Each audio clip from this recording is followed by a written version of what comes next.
Yung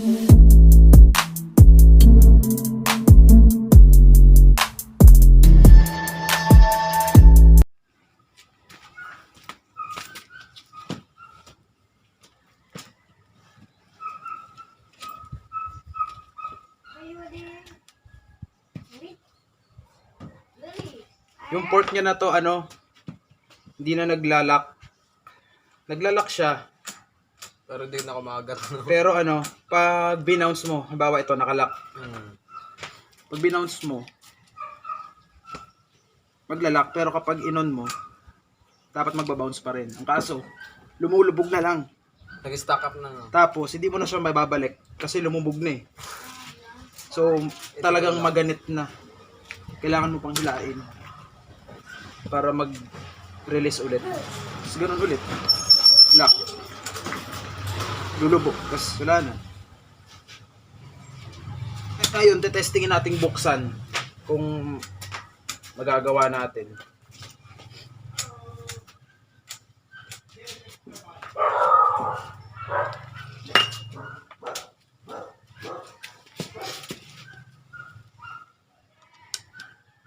Buksan natin yung niya. Lockout cap.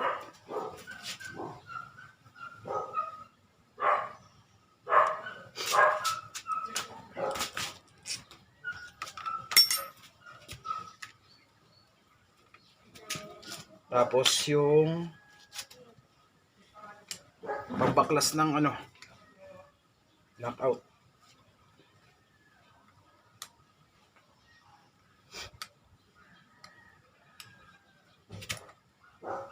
Kita ba ako dyan? Tignan mo.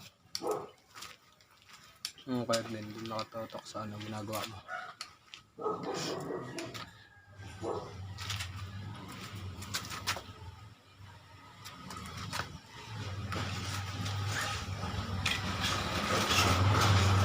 Ito yung salak.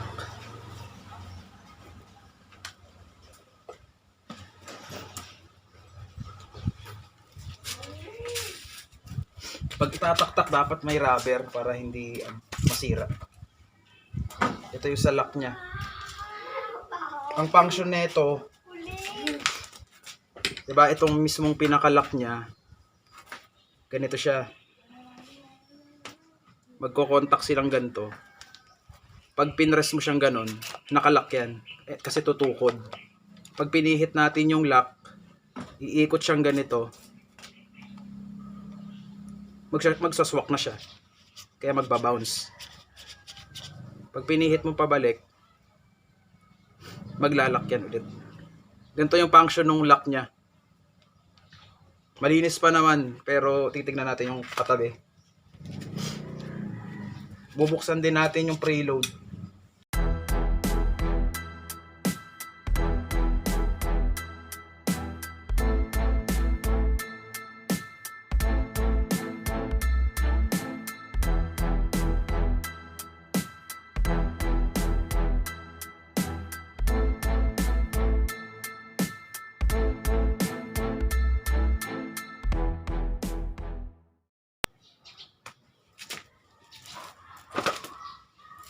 Makikita natin yung laman.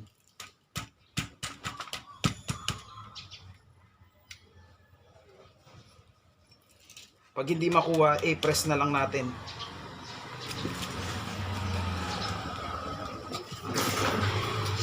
Ito na yung spring niya. Tingnan natin kung madugo.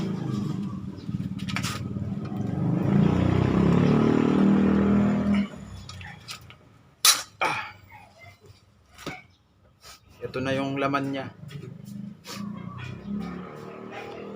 Sobrang madumi na.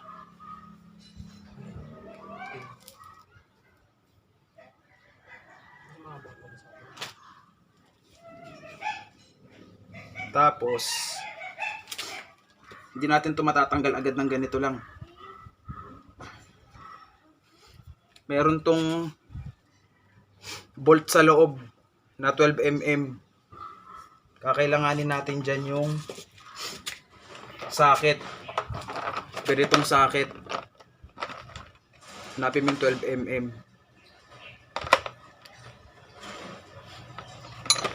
Tapos hindi mo maaabot ng ganito yan, kaya kailangan mo ng extension. Kailangan mo magkabit nito.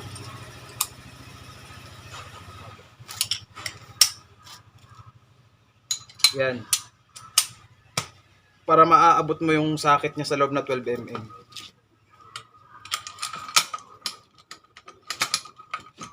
Yan. Counterclockwise din yung pagpihit.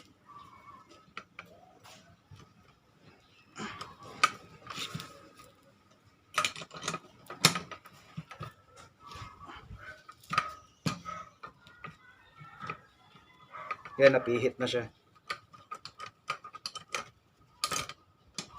Tapos yung kabila naman,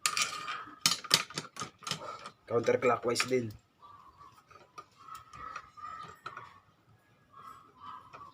Hindi ko alam kung aabot yung mga T-wrench dito na 12 mm. Tingin ko baka kapos, kaya bilhin na lang din kayo ng ganitong pambaklas. Tapos hilain nyo na. Ito yung bolt na tinanggal dyan. Mahaba na 12 mm. Tapos hihilain na lang natin ito.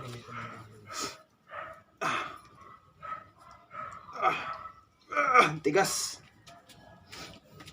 Pupukpukin na lang natin ng rubber mallet para matanggal.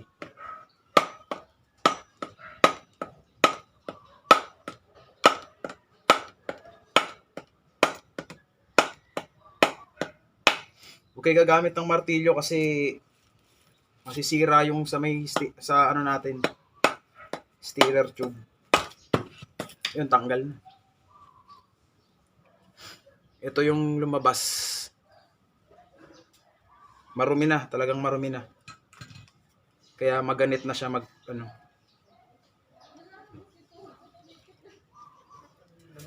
Stock to ng Foxeye na na suspension fork. Ganito. Lilinisin natin to, tapos gagrasaan natin ng bago. Lilihahin natin dito yung mga kalakalawang para maging smooth ulit. Lilinisin na natin para makita na natin yung play niya ulit kung maayos na. Ngayon lilinisin na natin yung mga pyesa niya na na dapat malinis. Gagamitan natin ng kerosene para mas maganda. Gaas.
Bubuhusan natin ng kerosene yung loob para matanggal natin yung mga dumi-dumi.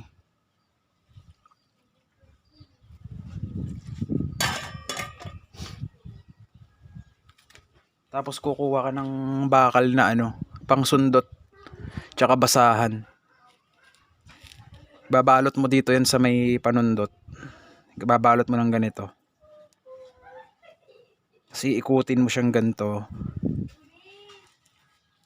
para maipasok natin sa loob ng lower arm. Parang ganito. Para malilinis mo. Nipisan pa natin kasi hindi kasya.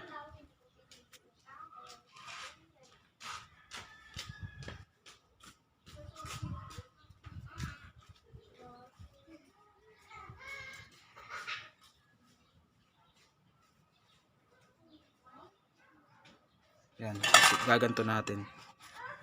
Yan, para swak na swak.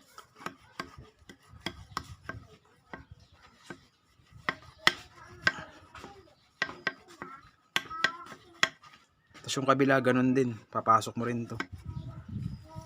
Sikot-ikutin mo para malinis natin yung laman loob niya.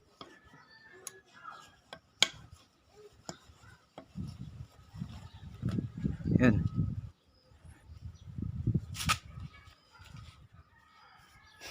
Bukasan natin ulit para malinis na malinis siya.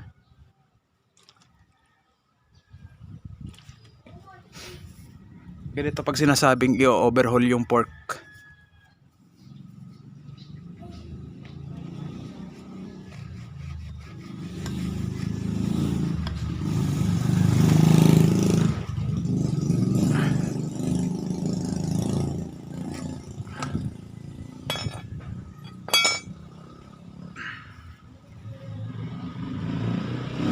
Pupunasan na natin siya ng mas malinis na basahan, tapos a-assemblein na natin siya ulit. Titingnan natin kung naayos natin yung problema niya.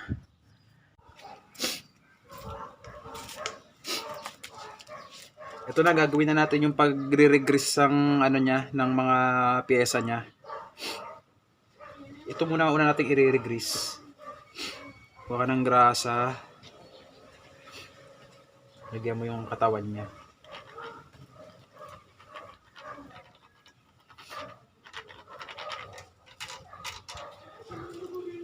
Para hindi siya masyadong kinakapitan ng mga tubig. Kasagam siyang konting langis.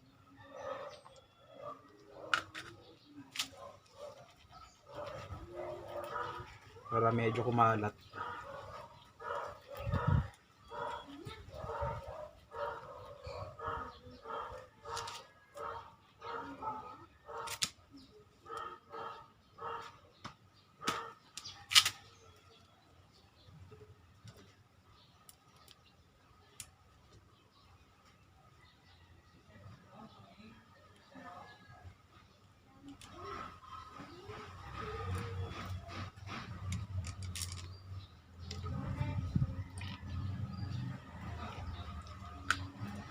Then, ganoon din to. Lalagyan din natin ulit ng grasa para maging siya, smooth pag gumalaw.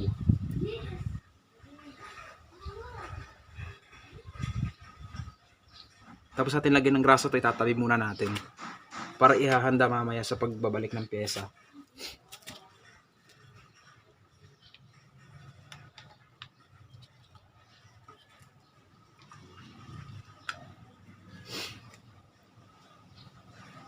Dapat talaga dito grasa at saka oil. Yung ganitong oil lang, pwede na to. 4-in-1 oil.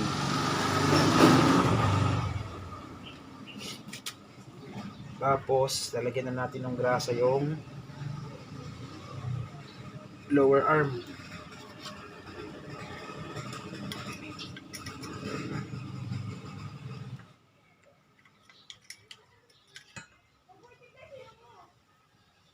Yung kabila din.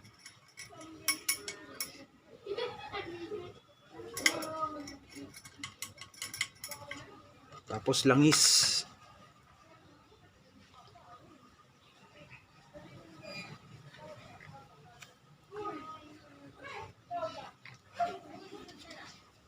Tabi natin. Kasi ito, yung huli natin gagrasahan.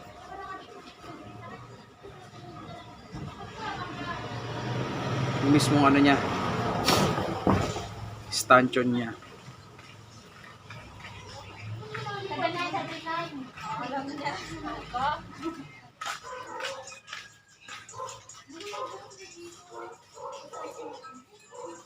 Para maging smooth yung niya, pagtalbog.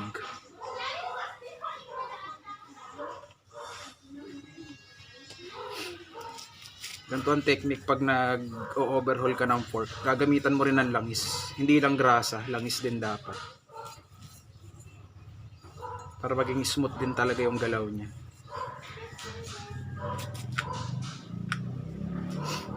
Tapos, ibabalik na natin yung niya. mga laman. Binalik ko na yung stanchion sa lower arm kanina, tapos yung bolt naman nilagay ko na rin. Tapos yung kabila naman, babalik din natin to.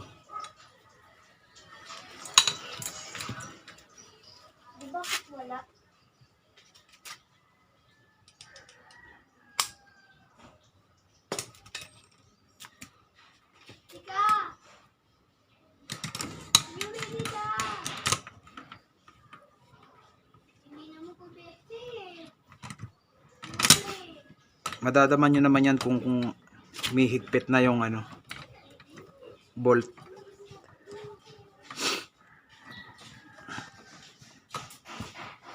Yan, humigpit na.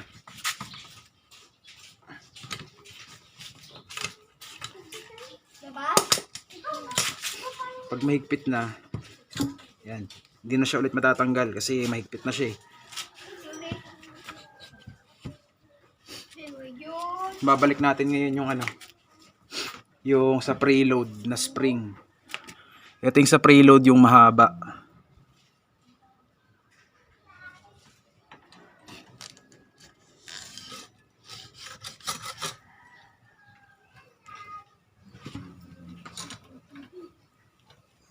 Dito lagi ang sa preload. Pag nakaharap ka lagi sa fork na ganyan, ang preload laging nasa kanan. Ito.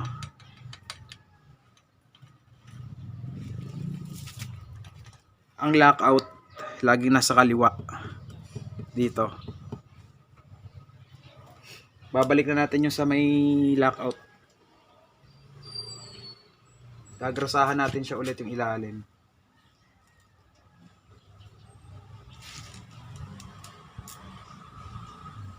Babalik natin siya. Babalik natin tong ano niya, yung mismo naglalak sa kanya. Itong may parang mga corona na to. Gagrasahan natin yan para smooth yung ikot.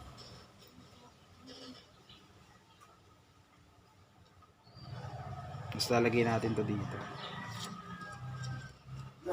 Iset natin ng nakalak. Ayan. Pag nakalak, hindi mo siya mapipindot. Hanggang ganyan lang siya. Pero pag hindi siya nakalak, yan, maglulubog siya. Lulubog. Ngayon, ilalak natin. Tingnan natin kung okay na yung fork na to. Balik natin yung ano niya, yung takip niya, yung lock, nung lockout. Gagrasahan din natin.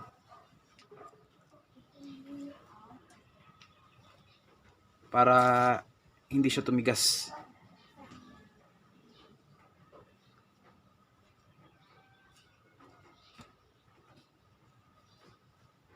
Pag magbabalik kayo nito, dapat kamay-kamay muna para hindi malulos thread yung ano, mga thread.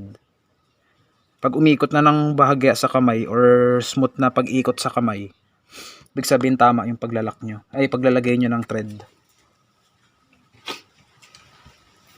Itong kabila naman yung mismong sa preload niya. Gagrasahan din dapat to para smooth din yung pagtitread niya.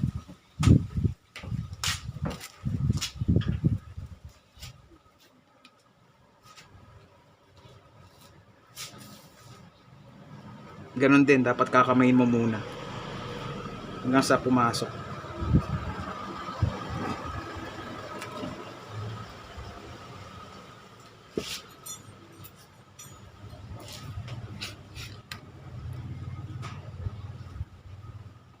Pag madali iikot, ibig sabihin, goods yung paglalak nyo nito. Goods yung pagpasok nyo ng thread.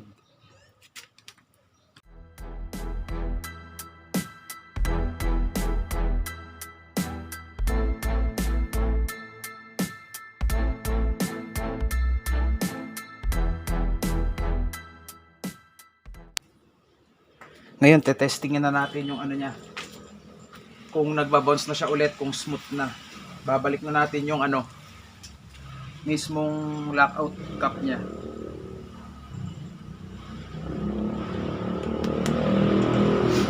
Babalik natin yung tornilyo.